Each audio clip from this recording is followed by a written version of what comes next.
ஒரு நிதி அமைச்சராவது ஆகணும்ல அப்படின்னு சொல்லிட்டு முடிவு பண்ணிட்டு அவர் ராஜினாமா பண்ணிவிட்டு ராஜினாமா நேற்று ஏற்கப்பட்டு ஜனாதிபதியிலேருந்து இது வந்திருக்குது.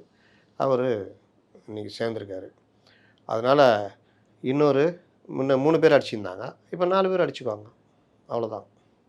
அதனால் அப்புறம் நீங்கள் என்ன சொன்னீங்க? பொதுச் செயலாளரா? பொதுச் செயலாளர் பதவி இன்னும் அவ்வளோ சாதாரணமா?